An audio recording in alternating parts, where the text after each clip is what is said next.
Welcome to Breaking News to Trading Moves.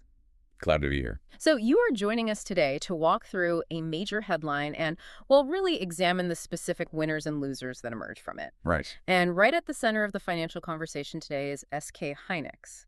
They just priced their US American Depositary Receipt offering at $149. Yeah, that is a very notable number. It is. This debut raises $26.5 billion before Nasdaq trading even begins under the ticker SKHY. And the context here is really all about high bandwidth memory, or HBM. Right, which is basically the fuel for these AI data centers. Exactly. SK Hynix is a very major supplier of that exact technology.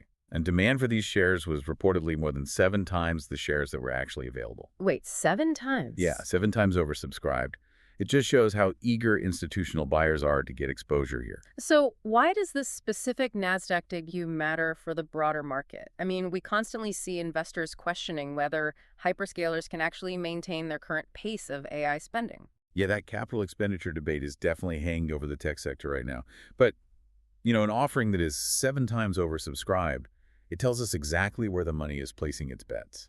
Meaning they see it as essential. Right. It demonstrates that investors view advanced memory as a strategic imperative. Even if hyperscalers adjust their budgets, they literally cannot build these AI data centers without HBM. So an oversubscribed offering doesn't prove every AI stock is cheap, but it proves the hardware is mandatory. Precisely. The market sees the physical bottleneck and is just willing to commit heavy capital to the companies solving it. So let's talk about the companies actually positioned to benefit from this capital raise. The clear winners. SK Hynix, ticker SKHY, is obviously the clearest potential winner here. Oh, absolutely. This listing expands their investor base, and it provides immediate capital for manufacturing growth. But I want to offer an analogy here to help understand this. Go for it. So think of conventional memory as like a single-lane road. It gets the data there, but there is a strict speed limit. Yeah, very easily congested. Right. But high-bandwidth memory, HBM, is more like a multi-lane, high-speed highway for data processing. So how does this immediate injection of $26.5 billion directly translate into an advantage for SK Hynix on that highway? Well, building that multi-lane highway requires an incredible amount of precision and physical infrastructure.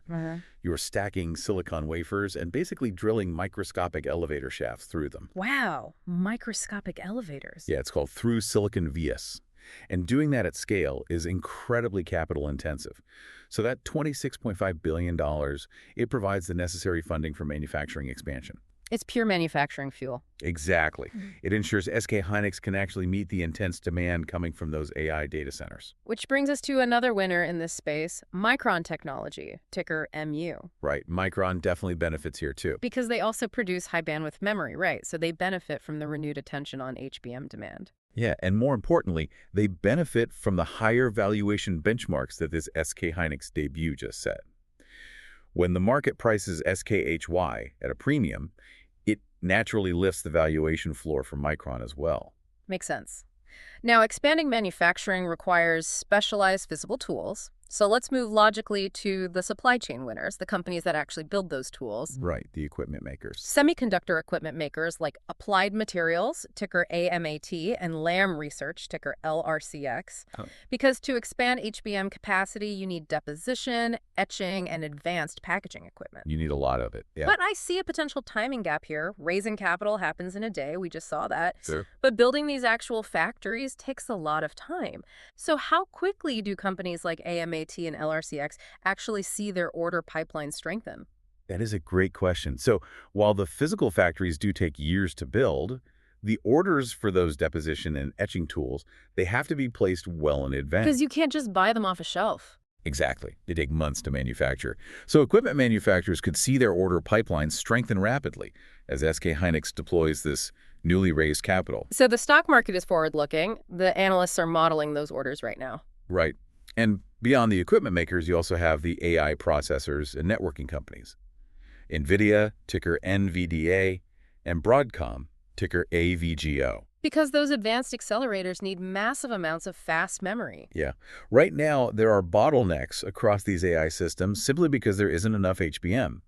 More supply from SK Hynix directly reduces those bottlenecks. Which supports higher shipments and ultimately more revenue for Nvidia and Broadcom. You got it. Okay, but capital is finite. The money flowing into SK Hynix often comes at the expense of other market players. Let's look at the losers and pressure points, specifically around memory rotation. This is where the mechanics of institutional trading come into play. Right. And I have to push back on a seeming contradiction here. Okay. We just listed Micron Technology, ticker MU, as a clear winner in the first segment. We did. But now you are telling me they're also facing short-term pressure, putting them in the pressure points category. How can a stock be in both categories simultaneously? Reconcile that for us. I know, it sounds a bit counterintuitive, but it is all about nuance. MU benefits from the overall rising valuation benchmarks of the HBM sector, like we discussed. Right, the rising tide lifts all boats. Exactly. But they face immediate vulnerability if institutional investors decide to sell MU shares simply to free up cash to buy the newly available SKHY shares. Oh, I see. So a fund might have a strict cap on how much memory exposure they can hold. Right. If they want to buy SK Hynix, they have to sell something else in the same sector. And Micron is the easiest proxy to sell. So it's not a reflection on Micron's actual business, just portfolio management rules. Precisely. Investors will also start comparing the two on HBM market share, pricing power, and customer relationships. Okay, that makes sense. And there's also pressure on companies with less direct HBM exposure, like SanDisk, ticker SNDK. Yeah, they are definitely feeling the heat. And traditional storage hardware companies like Western Digital, ticker WDC, and Seagate Technology, ticker STX. They face a clear capital allocation disadvantage. Yeah, because conventional storage is just viewed as slower growth compared to memory tied directly to AI accelerators.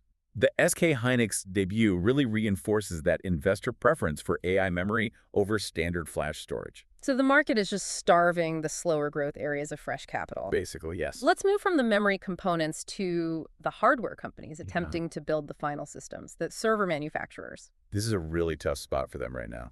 Yeah, companies like Dell Technologies, ticker DELL, and Supermicro, ticker SMCI, they are under a lot of pressure. But wait, I want to clarify something for you listening.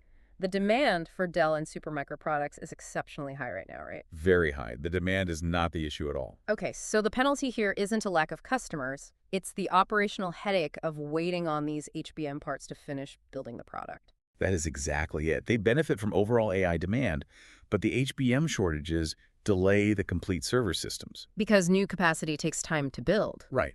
And waiting on those bottlenecked components leaves unfinished inventory just sitting idle on the factory floor. Like a $2 million paperweight. Exactly. And that directly pressures their profit margins. It exposes these server vendors to very uneven deliveries and elevated costs. Because they have tied up all their cash in the other 90% of the parts, but they can't invoice the customer until it's finished. Yeah, it completely stalls their cash conversion cycle. That is a brutal dynamic. So let's wrap this up with the trading takeaway. What are the specific metrics you should monitor moving forward based on today's headline? Well, the primary signal isn't just the first-day price move of SKHY. Right. It is the sheer scale of the demand and the capital committed to advanced memory.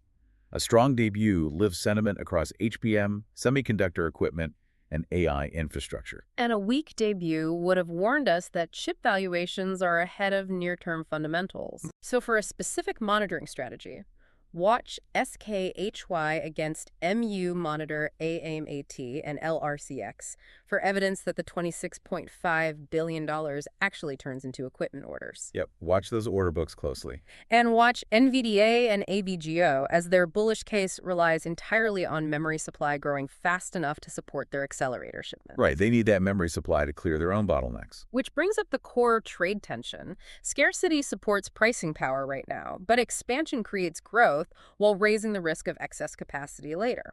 I want to zero in on that last point. Define the tightrope SK Hynix has to walk here.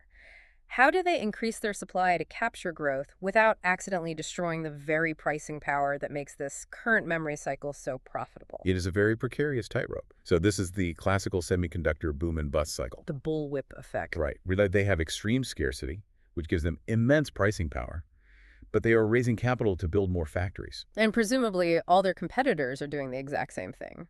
Exactly. Everyone sees the same demand signals.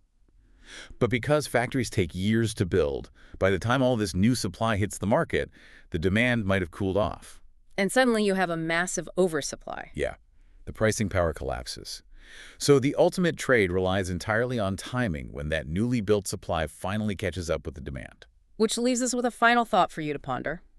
As SK Hynix and its competitors race to build more factories and produce more high-bandwidth memory, at what point does the market cross the invisible line from scarcity to oversupply? And how quickly will the hardware sector react when that happens? This is not financial advice or buy or sell recommendations. This is purely the opinion of the author.